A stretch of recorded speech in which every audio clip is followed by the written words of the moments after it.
Olá, meus irmãos, boa noite. Nós iremos dar início ao nosso culto. O culto de hoje é o culto do mês de junho, que é Missões Estrangeiras. Isso mesmo. Você que aceitou Jesus como Senhor e Salvador sabe que viver o Senhor vai além das nossas expectativas. Missões Estrangeiras está no coração do Senhor, está no coração daquele que aceita o Senhor como Salvador. Então, nessa noite, eu convido você a adorar o Senhor com o louvor que diz: recebi um novo coração. Quando nós recebemos um novo coração é quando nós aceitamos o Senhor como nosso Senhor e Salvador. Assim como aqueles povos que os missionários estão hoje nos campos proclamando o Evangelho. E a palavra rema de hoje é: o que darei ao Senhor por todos os benefícios que Ele tem me feito. O que eu posso oferecer ao Senhor por todos os benefícios que Ele tem me feito? O que você pode oferecer nessa noite? A adoração verdadeira e genuína ao nome do Todo-Poderoso. Receber um novo coração do Pai, coração regenerado, coração transformado, coração que é inspirado em Jesus. Como fruto deste novo coração, eu declaro a paz de Cristo, te abençoo, meu irmão. Preciosa é a nossa comunhão. Somos corpos, assim bem ajustados, totalmente ligados, unidos, vivendo em amor, uma família, sem qualquer falsidade, vivendo a verdade, expressando a glória do Senhor, uma família, vivendo o compromisso do grande amor de Cristo. Eu preciso de ti, querido irmão, precioso és para mim, querido irmão. Somos corpo, e assim bem ajustados, totalmente ligados, unidos, vivendo em amor, uma família, sem qualquer falsidade, vivendo a verdade, expressando a glória do Senhor, uma família, vivendo o compromisso do grande amor de Cristo. Eu preciso de ti, querido irmão, precioso és para mim, querido irmão. É juntos na presença do Eterno, é juntos vivendo o Eterno, é junto bendizendo o nome do Eterno. E juntos nós iremos ministrar um louvor que diz: bendito serei na terra, bendito serei nos campos, bendito, onde eu pisar será abençoado. E eu convido você a falar com o Senhor nessa noite, que Ele é bendito sim, que Ele é exaltado sim, que Ele é grande sim, que Ele é majestoso sim. Amém? Atentamente ouvir a Deus, os mandamentos seus, obedecer. O Senhor meu Deus exaltará sobre todas as nações. Onde eu passar, eu não correrei atrás de bênçãos. Sei que elas vão me alcançar. Onde eu colocar as plantas dos meus pés, sei que a tua bênção chegará. Bendito serei na terra, bendito serei onde eu passar. Onde eu tocar, abençoado será. Bendito serei no campo. Bendito serei quando eu profetizar. Sei que a minha voz será a voz de Deus. Quando eu obedecer, quando eu obedecer, quando eu obedecer a tua voz. Se atentamente ouvir a Deus e os mandamentos seus, obedecer, o Senhor meu Deus me exaltará sobre todas as nações. Onde eu passar, eu não correrei atrás de bênçãos. Sei que elas vão me alcançar. Onde eu colocar as plantas dos meus pés, sei que a tua bênção chegará. Bendito serei na terra, bendito serei quando eu profetizar. Sei que a minha voz será a voz de Deus. Bendito serei no campo. Bendito serei por onde eu passar. Onde eu tocar, abençoado será. Quando eu obedecer, quando eu obedecer, quando eu obedecer a tua voz. Aleluia, grande é o Senhor. Onde nós colocarmos os nossos pés, onde nós adorarmos ao Senhor, tudo será abençoado, porque Deus é aquele que direciona os seus para o lugar certo, para o momento certo. Então, nessa noite, nós iremos ministrar mais um louvor que diz assim, ó: eu decidi te eleger como meu Senhor. Sim, nós decidimos, nós tomamos a melhor decisão, nós tomamos o melhor propósito e vamos seguir esse propósito até que o Senhor venha. E nesse propósito nós vamos orando ao Senhor, ganhando almas para o Senhor, bendizendo ao Senhor, exaltando ao Senhor, glorificando ao Senhor.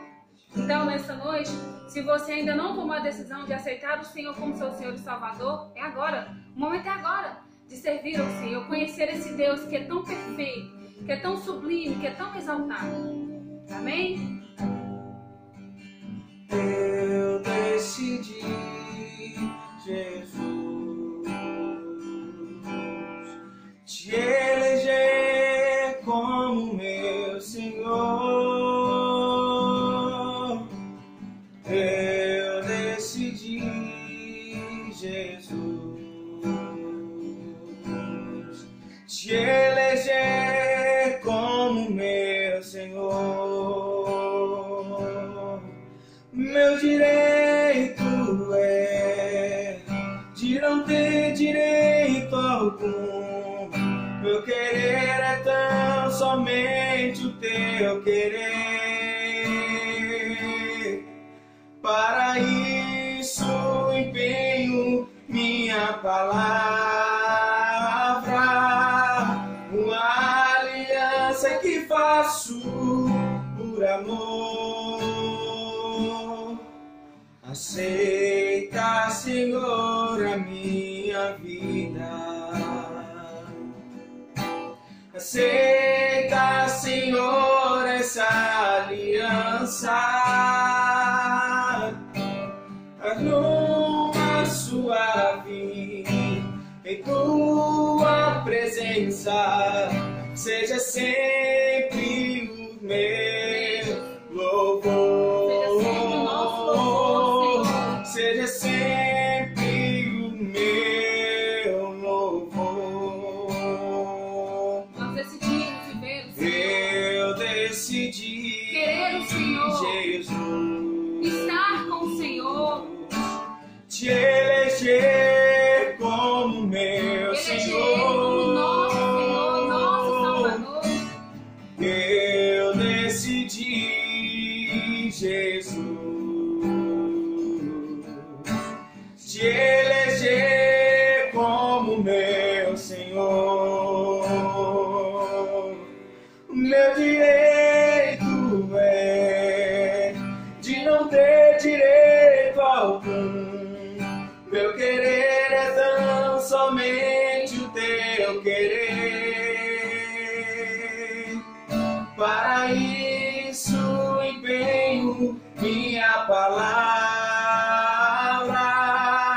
uma aliança que faço por amor. Aceita, Senhor, a minha vida. Sim, Senhor, aceita nossa vida, Senhor. Aceita, Senhor, essa aliança. Aroma suave em tua presença, seja sempre o meu louvor, seja sempre o meu louvor. Aroma suave em tua presença, seja sempre o meu louvor, seja sempre o meu louvor. Senhor, nesta noite nós queremos bendizer ao Senhor, exaltar o teu santo nome na beleza da tua santidade. Sim. Nós te engrandecemos porque só o Senhor é Deus. Receba, Senhor, como um cheiro suave, como aroma agradável nas tuas narinas. Meus irmãos, nesse momento nós vamos ver 2 vídeos. Um vídeo da missionária Roseli, mostrando como tem sido esse momento de pandemia lá onde ela está. E um vídeo de Mila e Joel, nosso pastor Joel e nossa missionária Mila, esses que têm servido ao Senhor, que têm estado com o Senhor com excelência. Logo após, nós iremos ver um vídeo da missionária Yara, falando em quantos países nós estamos, em quantas nações nós estamos, o que tem sido feito com as nossas ofertas.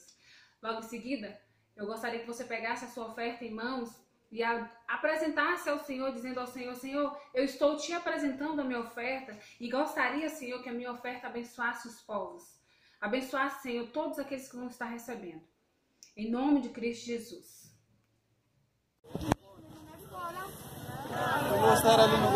Nós estamos aqui na casa do líder, né, do bairro.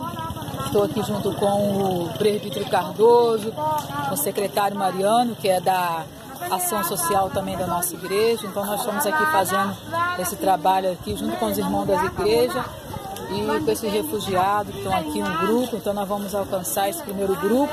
São muitos, mas nós não vamos poder alcançar a todos, mas aqueles que estão na lista nós vamos alcançar e vamos continuar assim, que você possa nos abençoar, continuar investindo para que nós possamos, né, abençoar essas pessoas também, que mais pessoas possam ser abençoadas, mais família. Então nós estamos aqui, né, um número, né, bastante grande aqui, mas é a quantidade que chamamos até aqui, 150 pessoas, temos crianças.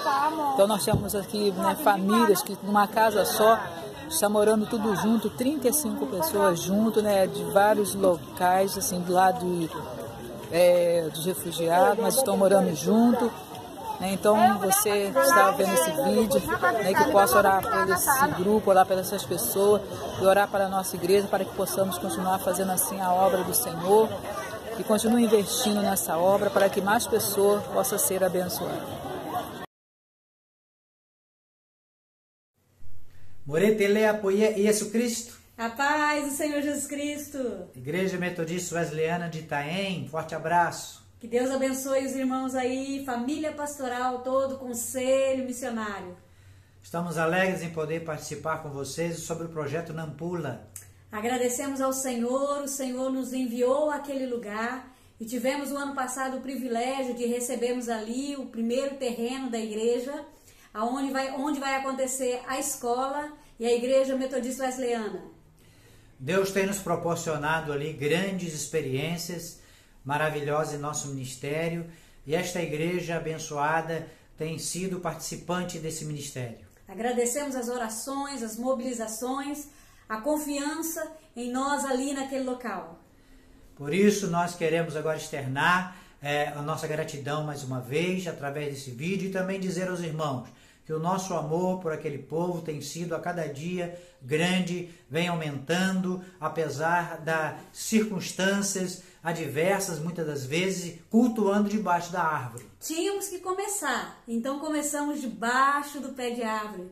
Ali cantamos, ali contamos histórias, ali demos curso para as mamás, ali fazíamos amizade, um certo discipulado, para que ali comece assim a igreja. Agora estamos nesse projeto de construção do muro, que é a primeira necessidade que temos ali, levantarmos o muro para ficarmos mais em segurança, levantarmos a igreja e a escola para dar seguimento nesse ministério. Mas nesse passo de fé, já ganhamos a autorização do governo de Nampula, a cidade ali compreende 700 mil habitantes, assim ganhamos a autorização para começar a escola na educação infantil e vamos começar ali. Deus tem sido maravilhoso, tem realizado grandes milagres, experiências incríveis na nossa vida e vocês são participantes, têm segurado a corda, têm estado conosco e isso alegra o nosso coração. E você que quer se envolver com a obra de missões, o mundo está vivendo crises e muitas dificuldades, mas nós somos daqueles que somos cercados pela fé, o escudo da fé para apagar todos os dados inflamados do maligno. Então chegue aí ao seu pastor, ao seu conselheiro de missões e faça parte desta obra, você não vai se arrepender. Deus os abençoe, mais uma vez obrigado, igreja maravilhosa. Estamos plantando para a eternidade, vamos encerrar com uma música bem pequenininha que eles cantam lá. Essa tradução diz que eles dizem que o Senhor é grande, é soberano, devemos a Ele celebrar. Tambira Jeová, tambira Jeová, tambira, tambira Jeová, tambira Jeová. Cochucuru, Deus abençoe. Olá, Igreja Metodista Wesleyana de Itaém. É um orgulho, uma satisfação poder estar me dirigindo a vocês, a pedido do Conselho Missionário Local, para falar um pouquinho sobre o mês de missões estrangeiras. Anualmente, a Igreja Metodista Wesleyana faz uma campanha para levantamento de uma oferta especial no mês de junho, e essa oferta ela é enviada para os projetos missionários que a Igreja tem no exterior. Para aqueles que não sabem, nós estamos em 15 países, 4 povos indígenas, continentes como Europa, África, Ásia e América. Deus tem nos dado graça, tem nos sustentado e mais uma vez esse ano o Senhor conta conosco. Vivemos dificuldades, nós sabemos que estamos aí completando um período de pandemia, eu creio que estamos próximos a sair desse período. E se nós aqui tivemos dificuldade, imagine os projetos, os trabalhos missionários que estão longe de nós. E Jesus mais uma vez conta com a nossa generosidade, com a nossa fé, para segurar a corda. A Bíblia conta um episódio em Atos, quando o apóstolo Paulo haviam feito uma emboscada para ele, e ele precisou descer de um telhado, por um cesto. Pessoas precisaram fazer o cesto, precisaram segurar a corda, para que aquele missionário pudesse escapar daquela armadilha e pudesse continuar pregando o Evangelho. Nós somos essas pessoas que seguram a corda, que fazem o cesto e seguram a corda para que os missionários pelo mundo afora continuem levando a palavra de Deus. Esse é o apelo que eu faço a você. Apocalipse capítulo 5 diz que Jesus é digno. Todos os povos, tribos, raças, línguas e nações, porque Ele comprou para Deus. É por isso que fazemos missões, porque Jesus é digno, é com essa visão. É por isso que investimos, é por isso que às vezes doamos além das nossas próprias forças, mas doamos de todo o nosso coração. E eu creio que mais uma vez a Igreja Metodista Wesleyana de Itaém vai abraçar, vai segurar essa corda. Deus conta conosco. Missões sou eu com você e é Jesus por nós. Um grande abraço. Deus abençoe essa amada igreja.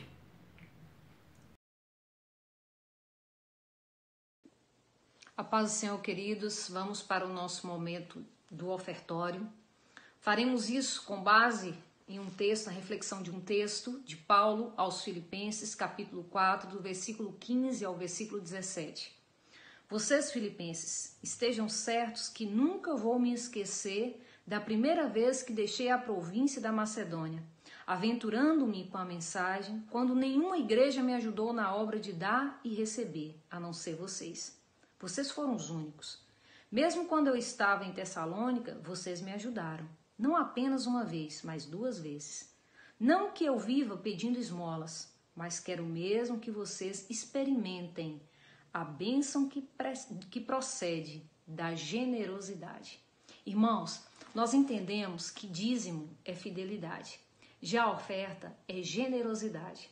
Assim como a igreja de Filipos entendeu que oferta é uma questão de generosidade, nós como igreja também entendemos. Por alguns motivos. Primeiro, Deus, que é o nosso padrão, que é o nosso modelo, tinha um único filho e fez dele um missionário. Segundo, ofertamos para missões, porque fazemos parte de uma igreja que é comprometida com missões. Nós somos parceiros da evangelização do mundo. Ofertamos para missões porque conhecemos o compromisso da nossa liderança em levar adiante os alvos e projetos do Deus vivo para alcançar as nações, por meio de ações e do trabalho missionário. Ofertamos para missões porque aprendemos através das Escrituras que nós também somos missionários. Que os missionários da ponta necessitam dos missionários da base. Os que vão, os que enviam, os que sustentam, os que oram. Todos nós realizamos a mesma e única missão: glorificar o nome de Cristo entre os povos. Quando ofertamos para missões, seguimos como parceiros de Deus na transformação de vidas ao redor do mundo. Temos agora no mês de junho um alvo de R$10 por membro. Se você não ofertou ainda, se você não contribuiu ainda, faça isso. Faça como os filipenses, com generosidade, entendendo que a sua oferta vai contribuir para o alcance e para a transformação de vidas ao redor do mundo. E Cristo certamente o abençoará cada vez mais. Olá, queridos. Estamos aqui para esse grande desafio, que é gravar esse vídeo para nossa meditação nesta noite. Vamos lá. Eu gostaria de cumprimentá-los com uma palavra que Jesus deu a todos aqueles que creram nele. Se vós permanecerdes em minha palavra, verdadeiramente sois meus discípulos, e conhecereis a verdade, e a verdade vos libertará. Que coisa maravilhosa, hein? Na proporção que vamos conhecendo a palavra de Deus, ela vai nos libertando, ela vai nos dando graça para vencer os desafios da vida. Muito bom isso. Mas a nossa meditação de hoje não está no livro de João, está no livro 2 Crônicas. Eu gostaria que você pegasse a sua Bíblia para a gente ler. Quando a gente lê o texto, fica mais fácil a gente memorizar e até mesmo compreender e guardar a mensagem nele exarada. Vamos lá então. É 2 Crônicas 18. O texto é um pouquinho longo, mas nós vamos gastar mais ou menos aí uns 3 minutos, né, para lê-lo. Nós vamos ler uns versículos, saltar outros, e eu vou dizendo então. 18, tá? Quando Josafá ficou muito rico e famoso, ele se tornou aliado do rei Acabe de Israel por laços de casamento. Depois de alguns anos, ele foi até a cidade de Samaria visitar Acabe. Em honra de Josafá e dos que haviam ido com ele, o rei Acabe deu um banquete para o qual mandou matar muitos touros e muitas ovelhas, e procurou convencer Josafá a ir com ele atacar a cidade de Ramote de Gileade. Ele perguntou a Josafá: "Você vai comigo atacar Ramote?" Josafá respondeu: "Quando você estiver pronto para a batalha, eu também estarei, e assim também os meus soldados. Iremos lutar junto com você. Mas primeiro, vamos consultar a Deus, o Senhor.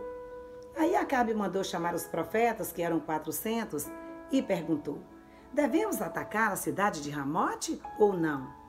Eles responderam: ataque, pois o Senhor Deus lhe dará a vitória. Mas Josafá perguntou: não existe aqui mais nenhum profeta para nós consultarmos o Senhor por meio dele? Acabe respondeu: existe outro que se chama Micaías, filho de Nila, mas eu tenho ódio dele porque nunca profetiza para mim o que é bom, mas só o que é ruim. Não fale desse jeito, disse Josafá. Então Acabe chamou um oficial e mandou que ele fosse imediatamente buscar Micaías. Os dois reis, usando as suas roupas reais, estavam sentados nos seus tronos numa praça que ficava perto do portão da entrada de Samaria, e todos os profetas estavam profetizando um em frente deles, o 11.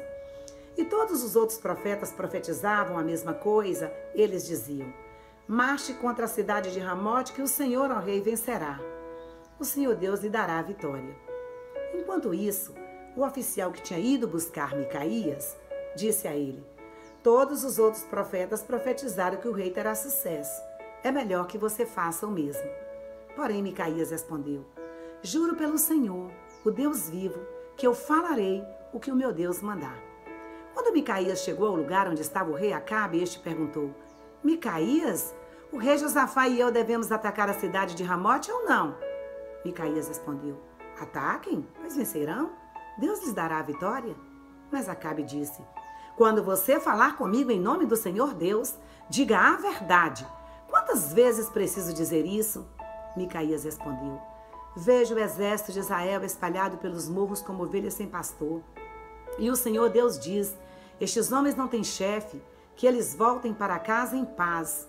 Então Acabe disse a Josafá: eu não disse que para mim ele nunca profetiza coisas boas? Ele sempre diz alguma coisa ruim?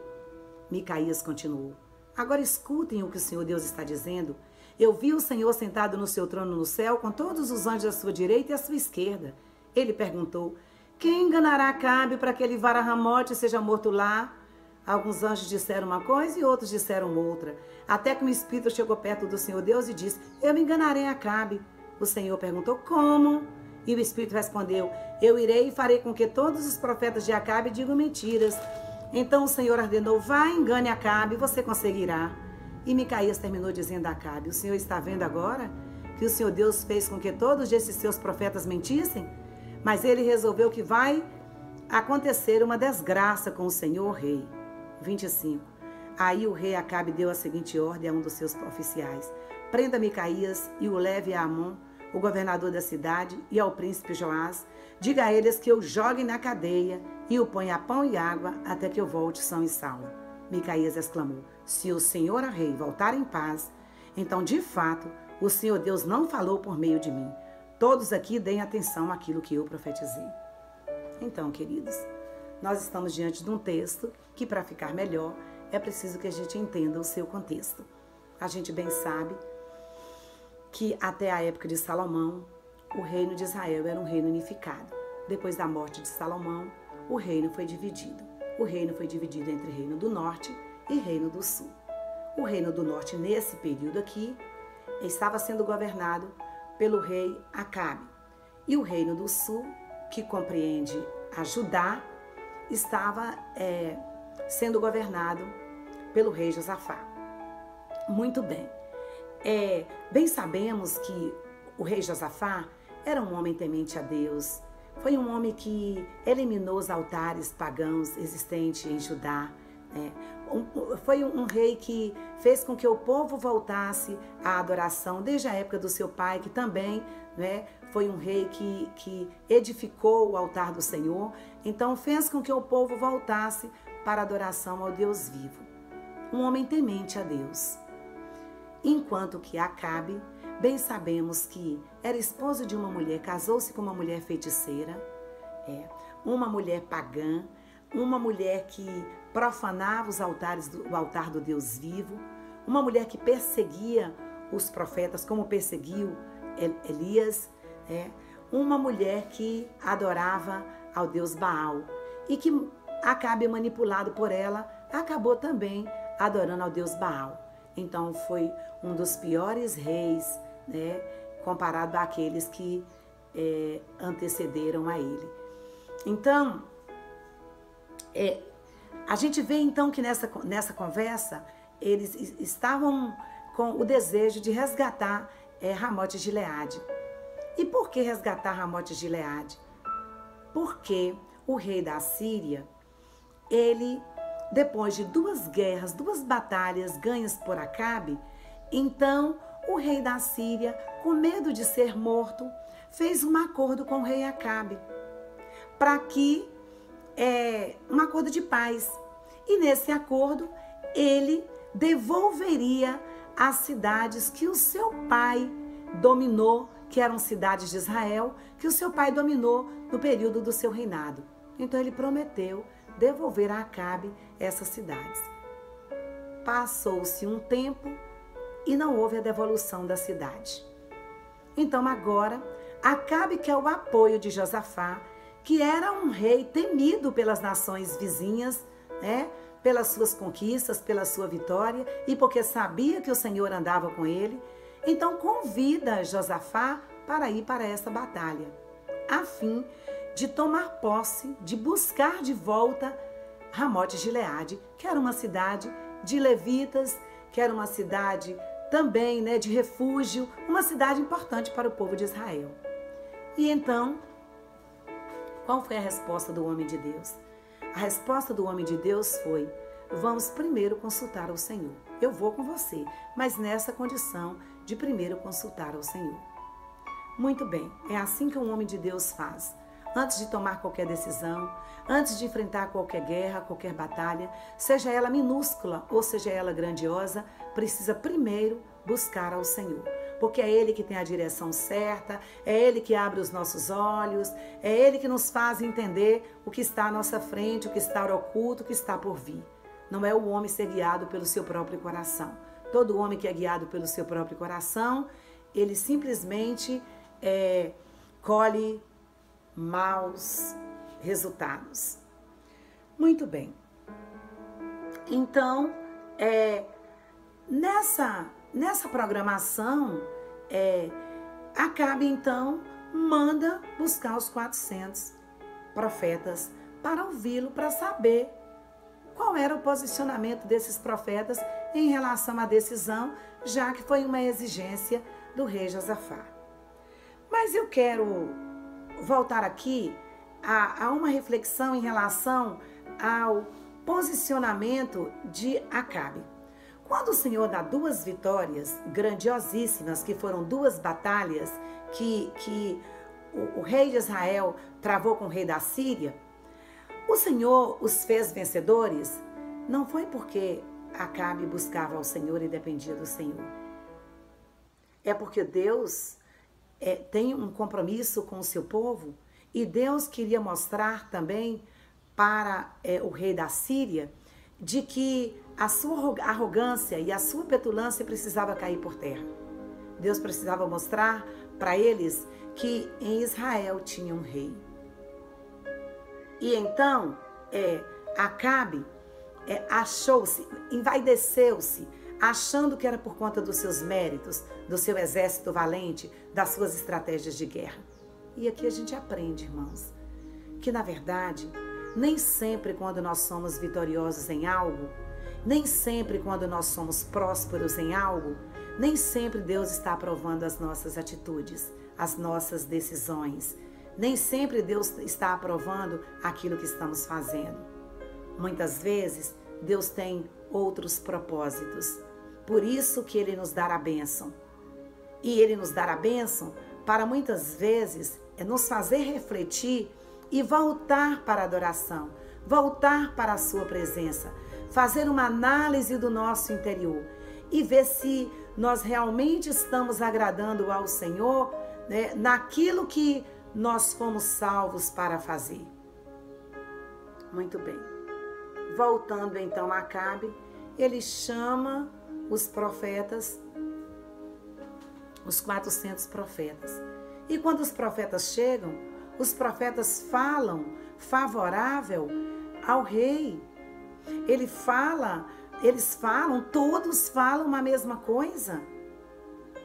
O texto diz até que o Zedequias, eu pulei essa parte, mas que o Zedequias, ele fala para mostrar tanta veracidade que ele até ilustra, ele até materializa a sua profecia para mostrar que Deus de fato falou através dele. Esses profetas, eles não tinham um compromisso real com o Criador. Eles perderam o propósito. Eles sentavam, era na mesa de Jezabel, usufruía dos favores do rei, dos favores de Jezabel. Tinha um acordo, tinha um compromisso, né? Então, eram aliados à família real para falar sempre aquilo que amassageava o ego, que alimentava a idolatria no coração do rei, porque o rei já era cheio de jactância, orgulhoso, né? E arrogante. Então, quando eles vêm e dão uma palavra que amassageia este ego, era tudo que o rei precisava ouvir, para que o seu orgulho inflasse, para que a sua arrogância tomasse conta de si e mostrasse que realmente ele é poderoso. Mas o homem de Deus, Josafá, entendendo que aquilo não estava certo, porque aquele que anda com Deus tem o discernimento, quem anda com Deus, a voz do Espírito testifica no coração daqueles que andam com Deus. Não é à toa, não foi em vão que Jesus disse: as minhas ovelhas, elas conhecem a minha voz. Louvado seja o nome do Senhor. De tanto nós andarmos com Deus, nós entendemos quando Ele fala. E nós entendemos também quando nós queremos nos fazer de surdos. Nós entendemos também quando não consultamos a sua presença, a sua voz. Porque quando nós estamos ligados a Ele, verdadeiramente nós conhecemos a sua voz. Nós entendemos quando algo está certo, quando algo está errado, quando Ele está falando através de nós, quando Ele deixou de falar. Josafá, entendendo que aquilo não estava certo, porque era um homem que temia a Deus, pergunta: não tem um outro profeta que nós possamos consultar? Aí ele diz: tem Micaías. Chama então Micaías. Vai o mensageiro atrás de Micaías. E olha que o mensageiro vai já tentando manipular Micaías, porque era também um outro alienado, vivia ali também de favores, queria agradar o rei, queria massagear o ego também do rei. E disse logo para Micaías: olha, chegando lá você não vai dizer o contrário, porque todos que lá estão já falaram a favor do rei. E ele disse: eu juro pelo meu Senhor que eu falarei aquilo que o meu Deus mandar. E ele vai, e ele fala, e no início ele fala até com ironia, porque ele já sabia que o rei não gostava de ouvi-lo. Ele já sabia que o rei recusava sempre as suas falas quando vinham da parte de Deus. E ele fala então, com ironia, aquilo que o rei gostaria de ouvir. Então vai, o Senhor vai dar para vocês. Aí é quando o rei fala: quantas vezes eu já lhe disse que você fale para mim aquilo que o Senhor disser. Aí é quando ele fala, quando ele passa a visão que o Senhor havia dado para ele, do povo de Israel disperso, como ovelhas sem pastor, e que uma voz os mandam voltar, porque na verdade eles não tinham direção. E aí lá na frente ele vai trazer uma outra visão do trono de Deus em relação a Acabe. E Acabe então o maltrata, porque Zedequias chega e fala: quando foi que o Espírito de Deus saiu de mim e foi para você? Confronta Micaías, bate em Micaías, e aí o rei Acabe manda então prender Micaías, e de uma forma bem cruel, no sentido de diminuir a sua alimentação, torturá-lo um pouco nesse sentido, para que ele pudesse pagar pela verdade que ele ouviu. Então, queridos, a gente vê aqui dois posicionamentos de início, para falar de homens de Deus. A gente está vendo aqui 400 profetas, a posição dos profetas, homens não comprometidos com Deus, homens que deixaram de responder segundo a vontade de Deus, deixaram de depender de Deus, de buscar os propósitos de Deus para a sua vida, para poder agradar a um rei. Porque simplesmente gosta de favores, né, do rei. E a gente então, quando fica em frente a esse texto, a primeira coisa que nós nos questionamos é essa: de que lado que eu estou, meu Deus? Qual é a minha posição frente a esse mundo? Nós vivemos cercadas por tantas vozes. E qual tem sido a minha voz? Qual tem sido o meu posicionamento? Será que eu também? Será que quando eu tenho que falar das coisas de Deus, será que eu falo com coragem, com ousadia, com intrepidez? Será que eu falo com conhecimento de causa, como quem anda com Deus, como quem o conhece e como quem experimenta dos seus banquetes diariamente? Ou será que eu falo com timidez, falo com medo, falo baixinho, falo até devagar, tímido, para que ninguém perceba que eu estou falando, como se eu não o conhecesse, como se eu não tivesse um caminhar com ele, como se eu fosse ser ofendido a qualquer momento, ou confrontado, ou rejeitado, ou humilhado? Qual tem sido a nossa posição? Qual tem sido o eco da nossa voz? Nós estamos vivendo um momento em que se ouve muito barulho, mas um barulho vazio de sentido. Nós estamos num momento em que nós ouvimos muita conversa, muitas vozes que tentam nos intimidar, vozes de terror, vozes que nos causam agonia e pavor, mas nós também temos ouvido vozes serenas, que não têm nos omitido a verdade, que não têm deixado de nos mostrar e de falar que nós estamos vivendo momentos difíceis, talvez início de dores, já o prelúdio de uma grande tribulação, mas que tem nos mostrado o amor de Deus, a grandeza, a sua graça e a sua misericórdia. Nós temos ouvido vozes que têm nos trazido palavras de esperança, palavras de prosperidades, mas não uma prosperidade vazia de sentido, uma prosperidade em Cristo. Que se nós conhecermos a verdade, esta verdade vai nos libertar das algemas que nos prendem. Elas vão nos libertar dos ídolos que estão em nosso coração. Elas vão nos libertar do medo, do pavor, da agonia dessa terra. Palavras de ânimo e de encorajamento. É preciso que analisemos nesse contexto que estamos vivendo. De que lado eu estou? De que lado eu estou? Eu estou do lado da multidão, eu fiz acordo com a multidão. Qual é o compromisso que eu tenho com a multidão? Eu estou negando de falar a verdade? Eu estou omitindo o meu caminhar com Cristo? Eu estou deixando que a multidão ofusque a minha visão, porque todo mundo faz, porque é desse jeito, porque todo mundo anda assim?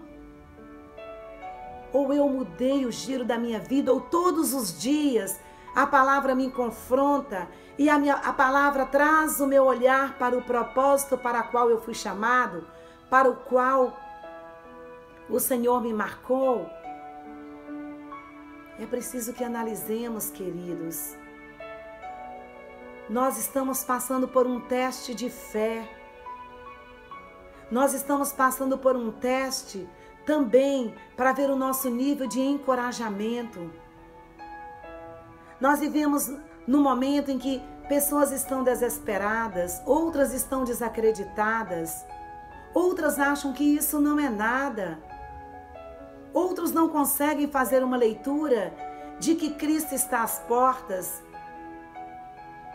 É preciso então que nós anunciemos com as nossas atitudes, que nós anunciemos com o nosso comportamento, que nós anunciemos com uma vida santa, que nós anunciemos com as nossas palavras, que nós tenhamos incorporado em nós a mensagem da cruz, a mensagem do alto, a mensagem do amor pelas vidas. Que nós venhamos ter um comprometimento, não com a multidão, não como a multidão faz, não porque todo mundo fez e eu tenho que fazer do mesmo jeito, mas que nós venhamos ter uma posição como Micaías. Ainda que eu seja rejeitado, ainda que me odeiem, ainda que não gostem de mim por isso ou por aquilo, mas eu não posso omitir a grandeza, a liberdade, a paz de espírito, eu não posso omitir a beleza, a felicidade que eu tenho encontrado em Jesus. Eu preciso deixar isso expandir, eu preciso deixar que isso flua em mim, através das minhas palavras, através do meu gesto, do meu jeito de ser, através daquilo que eu incorporei em mim e que eu adotei como santidade, como estilo de vida. Eu preciso tomar posse disso. Eu preciso ter um compromisso com a verdade. Eu não posso esquecer do ponto original. O Senhor nos chamou para que nós fizéssemos aquilo para o qual Ele determinou. O Senhor nos chamou com propósito. E uma coisa eu fico a me perguntar, hoje, por exemplo, nós vamos falar também, é um culto de missões. E eu fico a me perguntar sempre, meu Deus, o que há de diferente entre as pessoas que estão no campo, entre as pessoas que fazem missões locais, missão nacional, missão estrangeira, aqueles que abdicam o seu conforto, abdicam muitas vezes o financeiro, abdicam tudo para estar lá e muitas vezes expõem a sua vida, expõem a família, né? Expõem os seus pensamentos, suas ideias, sua vida na sua integralidade, expõe tudo. O que há de diferente nisso? E às vezes eu chego a essa conclusão através da leitura da palavra de Deus. É porque em todo tempo, queridos, em todo tempo, se nós formos olhar a história da humanidade, em todo tempo Deus trabalhou para resgatar vidas, para resgatar almas, porque uma alma para o Senhor é importante, uma alma para o Senhor é preciosa, e o tempo todo que Deus trabalhou, que Deus anunciou e que Deus permitiu até aflições, que pragas muitas vezes assolassem a humanidade, foi para adverti-los, foi por uma questão de amor, foi para não cair num juízo eterno, num juízo final e ser destinado ao inferno. Foi para que essas pessoas, foi para que nós, foi para que a população, foi para que uma nação voltasse o seu olhar para Ele e que entendesse o seu plano de salvação. Então o Senhor em todo o tempo, tudo aquilo que Ele fez foi para resgatar vidas, foi para salvar vidas, foi por amor que Deus enviou o seu único Filho. E hoje eu entendo que estas pessoas que abdicam tudo para estar onde estão, fazendo missões, é porque eles também introjetaram nos seus corações esta mensagem de amor. É em olhar para a humanidade, olhar para o próximo e ver que tem vidas que estão partindo sem experimentar a doçura da palavra de Deus, sem se deleitar no seu banquete espiritual, sem ter convicção do que o espera, sem ter a noção do que significa a pátria celestial, sem saber quais são as vantagens de ser servos de Deus, sem entender que os eleitos do Senhor o inimigo não toca. É preciso que tenha alguém que pregue com a vida. É preciso que tenha alguém que tenha misericórdia dessas almas. É preciso ter alguém que tenha sede e que olhe para uma vida e que o seu coração se compunja e que ele diga: Senhor, eu preciso alcançar esta vida, considerando que o Senhor muitas vezes aciona um exército para salvar uma vida. E aí a gente pergunta: você não quer fazer parte desse exército?